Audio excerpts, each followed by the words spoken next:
This is Pandora's box, and for the past 7 months I have been trying to work out how to open this box to talk about something that I think is important, but without pissing a lot of people off. You have read the title, so you already have a pretty good idea why this box has been a huge problem in the back of my mind. I've given 1 or 2 controversial takes here and there. I have litmus tested this audience with really hot takes like, I think filling up a car with gas in-game will be boring, 4 death threats and hundreds of comments calling me a complete dickhead. So as you can imagine, I'm a little concerned to talk about something that really will bring the odd motherfuckers out of the depths of their mom's basement. Perhaps I offend the bra-burning feminists. Are they still a thing? Maybe I alienate a part of my audience who thinks I'm shitting on them or their favorite games. Or the absolute worst thing that could happen, this video somehow goes viral and I end up on some dumb fucking streamer's clip channel because they put this video on while they went and jerked off in the bathroom for 10 minutes. If that is the case, make your own content, you lazy fuck.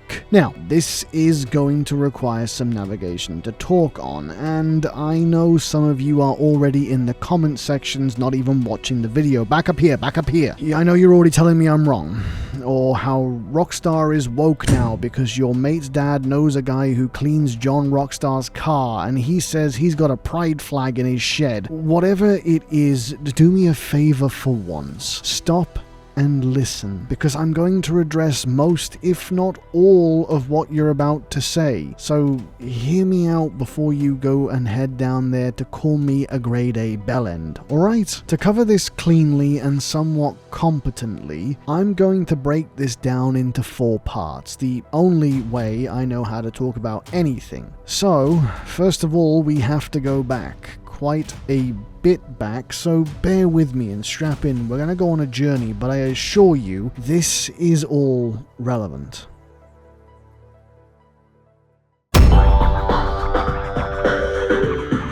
Let's rock this joint! So, I'm a child of the 90s, yes. To some of you that's old as shit, and to others that's still young. To me, I feel fucking ancient most days, and I don't recognize the world today as the world I grew up in. When I grew up, it was a boom time for pop culture, films, music, and most importantly, gaming. My parents bought me a dodgy, chipped Sega Mega Drive, or Sega Genesis if you're from the USA, whilst I was on holiday in Doha when I was 5 years old. And it was the first time I had ever played a video game. It was 95 and my tiny kid brain lost its fucking mind. Sonic bounced around the TV for days with me glued to the screen. I had found a new addiction. What I didn't quite understand yet was there was a whole world of games I was yet to explore and play. Over the following year I lived on that console, playing everything and anything I could get my grubby hands on until Christmas 1997. I had a surprise visit from Santa,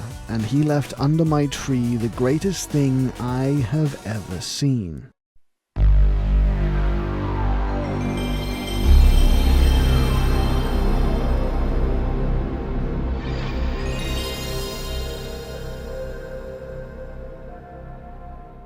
The PlayStation felt like going from Duplo to full-blown Lego. This was big boy shit.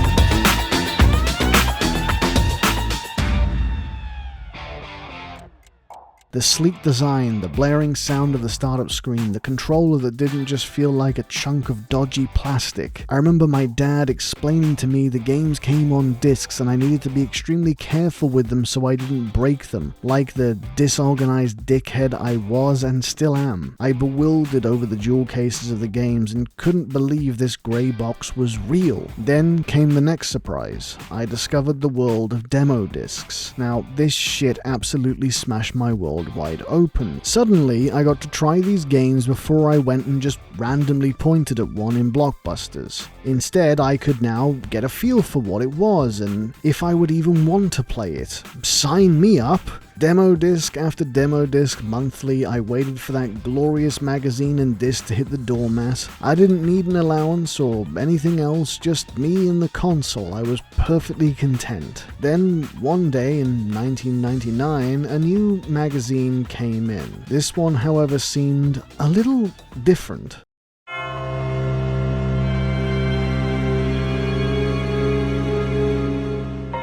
The cover art looked foreboding, scary almost. I was 8 years old, and to me at the time the scariest film that I'd ever seen was The Terminator. Look, before you fucking laugh, I was a kid, and the idea of a robot coming back from the future that kills everyone you know just to try and get to you, and literally doesn't stop moving until it gets to you, was fucking terrifying. Shit gave me nightmares for weeks. Oh wait, hang on, there was also that McPherson tape thing. That was like found footage of a fucking alien invading some house in the USA that caused me to have nightmares aliens were gonna land in my back garden. Look, the point is, 8-year-old me was a pussy, okay? So when I'm stood there staring at this demo disc cover and seeing this creepy ass shit, I got a little worried. In part because I played everything on these demo discs. These demo discs were my life. I spent countless hours replaying these levels over and over and over because I couldn't really get the full game unless it was my birthday or Christmas or, like I mentioned earlier, a once-in-a-blue-moon trip to Blockbuster. So,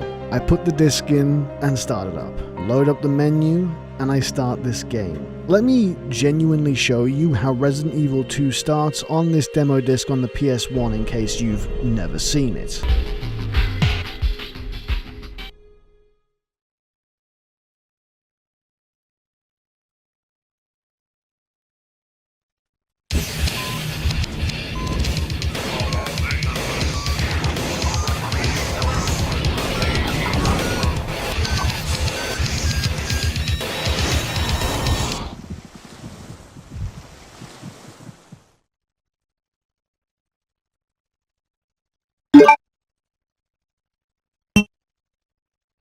Resident Evil 2. Well, I've shit my pants, how about you? So I sit down and I play this demo, and as you've probably guessed, I scared myself fucking stupid. Nightmares for weeks, but completely obsessed with this scary ass game. So I begged my mom, please, please, please, can we rent this from Blockbuster? Till eventually she agrees. We get to Blockbuster and no Resident Evil 2. Game's not even out yet. The version on the demo disc is an advanced preview. I didn't yet understand this at that age, and I'm completely disappointed until the dude working there is like, hey, but we've got Resident Evil 1 if you want to play that. I nod like crazy. Yeah, I want to play that. Please, please, please. And she agrees. Now, just as a quick side note, you might be asking yourself, why the hell was your mom letting you play Resident Evil as a kid? Simple reason, she had no idea what the hell this game was. Most adults at that time had no idea video games were complex or adult in certain aspects. They just thought it was basically a kid's toy. So, anyway, we rent it. I get home, put the game in, watch the opening cutscene, and I get to pick my character. Pick my character? Wait, who's this woman? Who's this bloke? Where's Leon with his cool blue uniform? Fuck it, okay. I picked Jill because who cares? Let me play the game. I sit enveloped in this world of horror and terror all weekend. I shat myself multiple times, sometimes struggling to keep the controller in my hands. I got frustrated at how often I would get stuck on a puzzle, but the whole time I would keep pushing myself to try and get to the next bit. I loved it, utterly.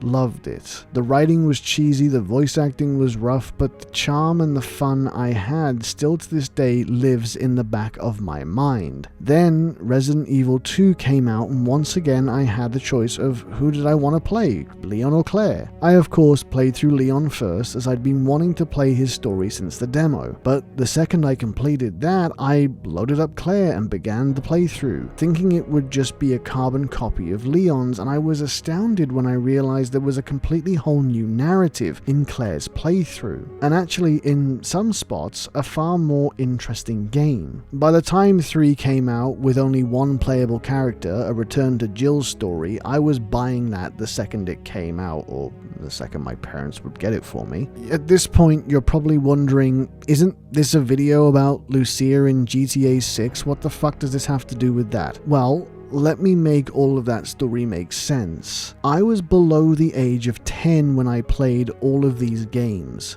Girls were still these icky creatures who I had zero interest in. I was one of those kids who would go ew at girls because I was so emotionally mature. But here I was playing through 3 different games as a female protagonist and not questioning it one bit, and here's the reason why. It literally did not matter. This isn't just the Resident Evil games either. Tomb Raider, Lara Croft with her wonderful one-polygon pointed jugs was not only an instant favorite game for me, but pretty much worldwide. She was a sex icon, a total badass, and over time went on to have deeper narratives. This is a character who was born so fucking rich that she could have done nothing, but after surviving a plane crash gets so bored of just being rich and being around stuffy English wankers that she just becomes a treasure hunter. Like, that's fucking sick. I'm in. Say less, fam. Or here's another one. Samus in Metroid. Badass alien killing motherfucker. I mean, let's be real, Alien is some kind of inspiration here 100%, and I'm completely fine with that. But the best thing is, for the longest time, most people didn't even realize Samus was a woman, and it didn't matter one bit. The game was fun as shit, and that's what made people keep playing. At no point in my childhood or my teens do I ever remember once looking at a game with a female protagonist and having any kind of feelings towards it because there was a woman on the cover. Okay, there's maybe one exception, but we don't talk about that. This was a great era for gaming in general. Some of the most beloved franchises even today who had women centric to the story were created and played the world over, and no one ever batted an eyelid.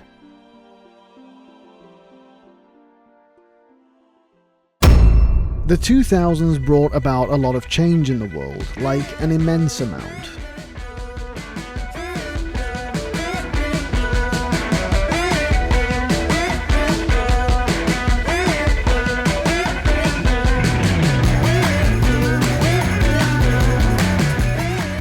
It's hard to explain how different the world did become. Technology evolved, culture changed, the world watched as 9/11 unfolded, and the internet, something that was in its infancy during the 90s, becomes this humongous thing. It's the Wild West still. Corporations and social media wouldn't really begin to get their grubby fucking claws in for some time, but the way we communicated and the way we were connected had changed. However, for now, it's 2002. I'm 11 years old, and for Christmas this year, Santa has left me a black box of pure magic underneath my Christmas tree. No, it's not the container your mom keeps her massive dildo in. This wonderful chunk of plastic housed something way better.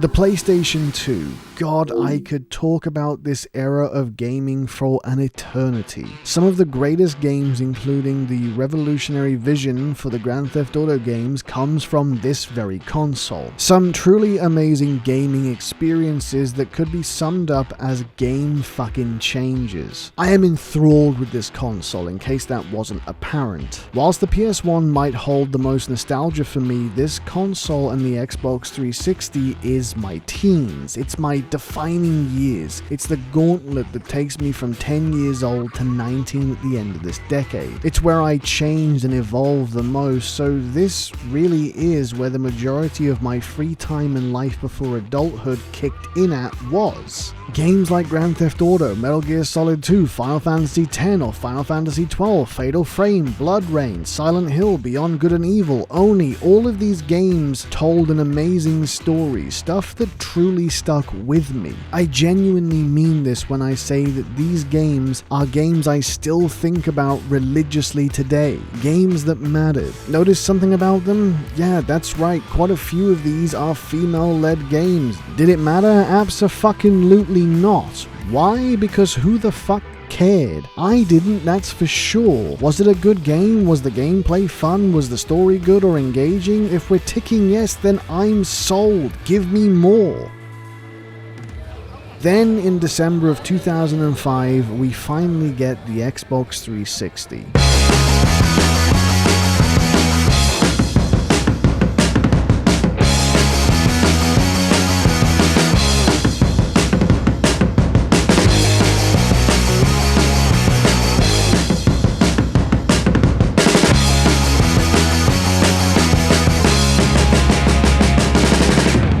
Look, I love this console, but dear God, this crappy plastic red ringing piece of shit, I truly do adore this console, and I think it's one of the best consoles ever created, but I have to mention, it's not without its faults. The rush build to get it to market first, and the dog shit, stupid, overheating chunk of shite that it is. I had to send you back to Microsoft 3 fucking times, you busted ass motherfucker. Alright.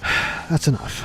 But the games on this console were something awesome. Of course, we have Halo 3, the last game that was ever made for the Halo franchise, and I refuse to believe anything else. The Call of Duty games, after years of being a World War II shooter your dad played, finally became cool with Modern Warfare. Which, in turn, because of the plastic shitbox's internet capabilities, allowed you to play online with your friends and hurl racist insults at 10-year-olds. Look, in all seriousness, I lost a lot of time to cargo ship shotgun rounds online with my friends. Dead Rising, a game that finally answered the question, can I drain a zombie's blood from their head with a shower head? Bayonetta, a hack-and-slash masterpiece that made men the world over beg their missus to get a leather catsuit and step on them. Mirror's Edge, a free-running escape from the man simulator. Catherine, a game that made me not want to invite my girlfriends over for sleepovers ever. The point is, this console was something, a real piece of its time. The revolution was here. No longer were you playing games by yourself or with your mates when they could physically come round. No, now we could all be linked together and playing and experiencing these games, or just sitting together whilst we played solo player games and talking a voice chat. And once again, there was so many good female protagonist games that I never thought about or questioned anything to do with them. I just wanted to play good games. All of this is without me even touching on PC experiences like World of Warcraft that came out in this decade and slams the living shit out of basement dwellers everywhere. The 2000s was really something for gaming, and whilst the world outside might have been slowly turning into a dumpster fire, teenage me was growing up in this wonderful bubble of gaming. Was it perfect? No, of course it wasn't, but it was good and it was memorable. But sadly, all good things must come to an end.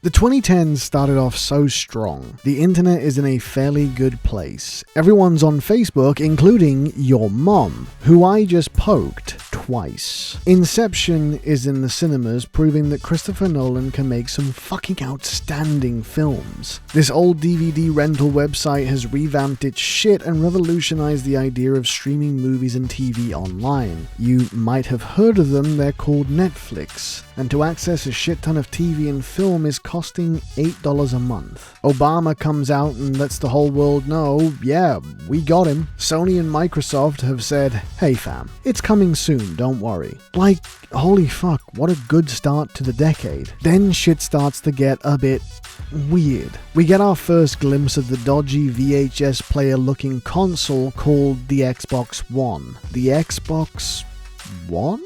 Like the classic Xbox? What's that? We can't share games? Who needs physical games? What the fuck is this twat on about? Alright, it's fine. Sony comes out swinging and they say, hey fam, come on, look at how sleek this shit is, and sharing games? Ah, fam, we got you, alright? Alright, so looking like we're going to be going to Sony this generation. I'm sure that won't have any knock-on effects at all for the future of console gaming. Suddenly, we also find ourselves doing something that was reserved purely for younger siblings with older brothers and sisters. We begin just watching other people play the game. Oh yeah, streaming yourself playing games becomes huge in this decade, with the rise of YouTubers like Swedish Meatball, PewDiePie, Closed Captions Required Jacksepticeye, or Sexy Daddy Vibes Markiplier. These three blokes, in my eyes at least, pioneered Let's Plays, and the concept of tuning in to watch someone else play a game. Watching someone play Happy Wheels in 300 parts was the new normal. However, this would be extended out across the decade to an even better format.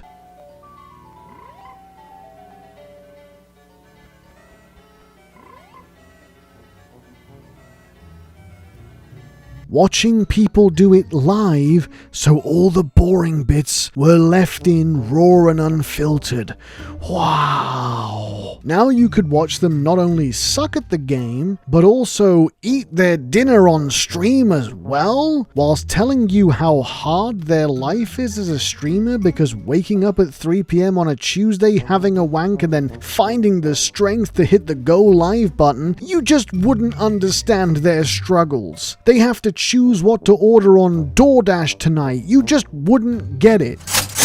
Oh shit, thanks for the $10 super chat, boys. Anyway, like I was saying, the world at this point becomes a very over-connected place. Social media has become a changing hub. We've gone from Bebo. I'll be real, probably most of you won't remember Bebo. I don't know if this was a British thing or not, but it was like an early social media we had when we were all still chavs. Then there was MySpace, where all the emo boys and girls learned how to HTML code so their page could have "Sugar, We're Going Down Swinging" by Fall Out Boy playing in the background with the player hidden, so try as you might, you physically couldn't stop it every time you clicked on the profile. Then came in the human cyborg Mark Zuckerberg, whose original idea of comparing and commenting on who is hotter in colleges has been transformed into the biggest social media platform ever, because even your nan is on Facebook, and I just saw your granddad snuffed it, so let me slide into those DMs real quick. Then, towards the tail end of the 2010s, we all found out that these nice big corporations were harvesting our data to be sold off to marketing firms and market research people, which I absolutely will not stand for, and I'm gonna leave somewhere much better that won't do such things. What's that? Twitter's pretty cool? I bet this place seems nice. I'm sure nothing bad will happen here. And oh look, even that funny quirky billionaire guy that smokes weed with Joe Rogan is gonna buy it. Let's see how that develops in the 2020s. But for now, we have a new home. All the players are lined up and ready now. Streaming, social media, open comment forums, a constant trending news cycle just to the right of my screen that I didn't ask for but now lives in my peripheral vision. But Fairs, what does all this have to do with GTA 6? Well, like I said, it's all relevant, and the only way I can talk about this is through my own first-hand experience. You see, in the 90s and the 2000s, I don't remember there being issues at all with gaming or female characters, but here in this decade is where I begin to see the issues arise from multiple different things. Suddenly, I have to read some random bloke's tweet that I don't even know. He's just called Lara Croft a dumb whore. Fucking weird take, but here's the second issue. Not only do I see that, but I also see hundreds of comments saying how true it is, in their opinion, and how boring women are in gaming, and how much they just hate the idea of it. Wild takes, but okay, whatever. So, after 24 minutes of telling you all this stuff, can I actually start to put into perspective why all of this is relevant and whether or not Lucia will actually be a good character? Well, let's start with why I've explained all of this to you. That's pretty straightforward. It's to give you guys a personal history of my own experiences. It's for you guys to understand why I don't ask questions like this until literally right now. I have always played games regardless of what the cover is, the protagonist's sex is, or anything else. If it's a bad game, I stop playing it. If it's a good game, I continue. It's that simple. I want you to understand I have no bias either way. As I've said before, my biggest argument argument is always what is best for the consumer, what makes the best game. I would play as a blob of dust if the game was solid. I really want you guys to understand conversations and questions like these were not a thing when I grew up. I don't remember anyone caring about it, and it's only since the invention of social media that I've seen these kind of conversations constantly. We are more connected than ever, but it always feels like we're sat in the middle of a shouting war between groups of people voicing their opinions, but those opinions are then pushed onto the rest of us, and some people absorb those opinions, other people fight against them, or you have people like me who just sit there and wonder why you're bothering to fight about any of it. What ultimately matters is the product and Lucia as a character. So, will she be a good character? Lucia, from the incredibly little that we know about her, should be a good character. How do I know that? Because this is fucking Rockstar. Character-driven narratives is what they have been doing for the past 20 years. You're a complete moron, mouth-breathing bellend if you think because this is a woman, it will be any less of a good story or impactful. This whole story is based very clearly as a modern retelling, albeit with new twists, of Bonnie and Clyde, real lovers and bank robbers who in 1934 met their brutal end.